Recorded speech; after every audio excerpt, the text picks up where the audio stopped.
Do you have any direct method to overcome this sense of ownership? Contemplate through your ownership that which you own. So take up that which you regard as yours, and then see how, or rather where, it is rooted at. Whether in your sense of control, or whether in something else that it isn't yours. So for example, the body, take up the body, my body. Is that sense of my body, is that the center of it? Or would this body be depending upon all these individual organs within that sense of ownership of this body that are required to be operating, that I cannot control? If those organs were to fail, would I be able to entertain the notion of this body is mine if this body dies right in front of me? So you realize you couldn't. So you're perverting the order by giving the priority of that sense of self, of my master of this body. And then when you think about the individual organs, you don't think about them within that sense of master. You think about left, right, before or after. That's why you don't uproot it. So the closest to a method would be to contemplate within this ownership. So you can't leave the ownership out and contemplate things rightly, because the whole point of contemplation is to experience the non-ownership. And you experience the non-ownership when you see that this body, no matter how much it's in your control, its heart is rooted in that which you cannot even conceive controlling, such as heart, breathing lungs, pumping blood, operating organs, functioning brain. You can't even conceive how it would be to control those things or have say in their operating. Yet they are the fundamental basis for the notion of your body as a whole that you do own, mistakenly. Because we think myself comes first. Yes, And people, the I come first, thus this is for me, this is mine. It's the other way around. It's because I take all this to be mine, I develop a sense of I am. But that sense of I am can be undone, not by denying it or by saying, oh, there's no self, there's not really me, look, everything is changing, this is not. No, you need to take up that sense of I am and then see that it's founded upon things that cannot be yours. Then automatically your experience is the experience of not I am. Reversing the mistake. Yeah, draining, basically, draining them. The kind of the structure stays the same, but what has drained away is that appropriation from it. That's why the Buddha would say for an arahant it's like a palm stump, cut at its root. So the stump, the branches that grown, they stayed, but now they're then done, they're petrified. They're still there, as the way person's experience might have proliferated throughout the ignorant life.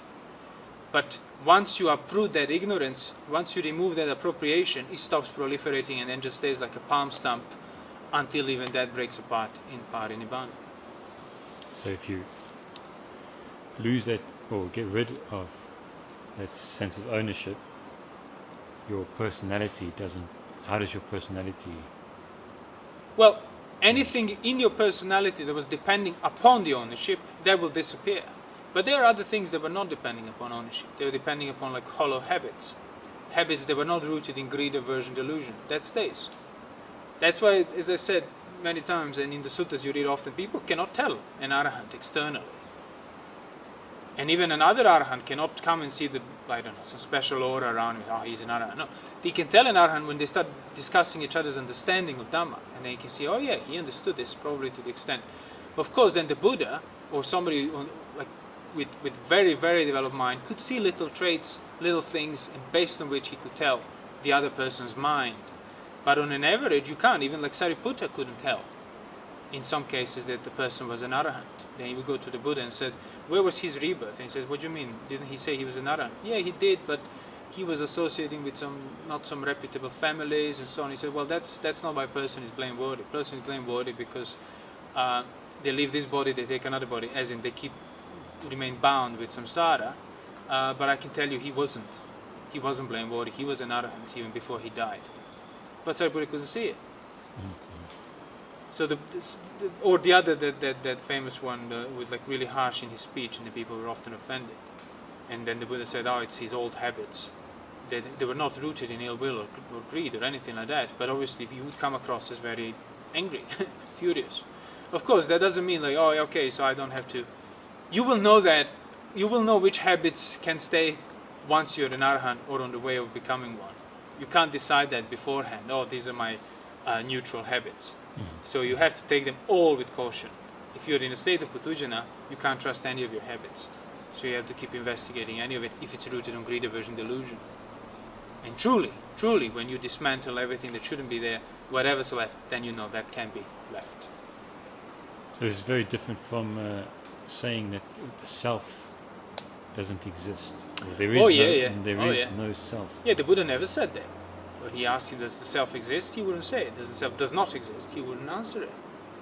No, it's a shortcut. It's a quick fix in terms of satisfying explanation, but it's not a contemplation when you say there's no self. Look, all these rocks, they're constantly changing electrons and atoms. Thus, nothing is real. Thus, there is no self. This is just a hollow convention, conventional speech, and so on. No, that's not what the Buddha said. Because you can because say that conventions are real as such. Yeah, you might not call it self, but the thing is that phenomena that you refer to as self, it's there. If it weren't there, you wouldn't be able to refer to it whatsoever. So dismissing the reality does not remove your ownership of that reality. Which means, so I should be concerned with me appropriating reality, not being concerned about dismantling conventions and proving that nothing exists. That's like instead of treating the illness in regard to the body, you just go and chop up the body and say, see, the body can be chopped up, thus it's not real. No, it is real. As a collection of parts that can be chopped up. That's a reality. And that was never a problem. So there is that self. There is that sense of self. It's not that there is no self. But what you should do is remove the ownership of that sense of self. And then it becomes anatta, as in not myself.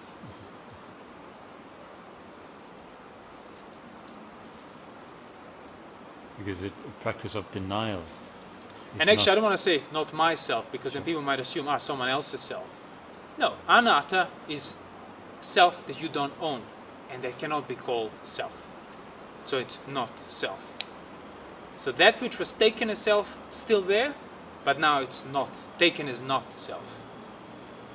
But people are concerned with denying that which is taken as self, which is an aspect of their experience, one way or the other.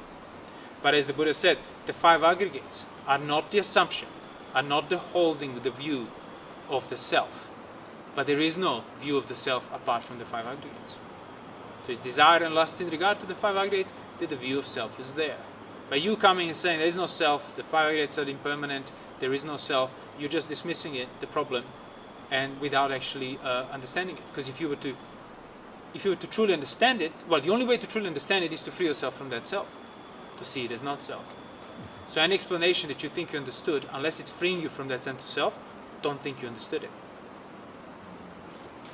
Because people can put a lot of time and effort in denial practice. Just deny it for years and years. Many of the meditation methods and techniques are all based on that view of just denial and seeing the moment-to-moment movement. They will kind of show you that somehow things are not really real, cannot be yours. But that whole practice goes completely against being self-transparent, honest, authentic, saying this, I do experience this self, I do experience this thing. There is mother, there is father, there is given, or there's there no is gender. offered. There's no gender. People can deny anything, whatever they please.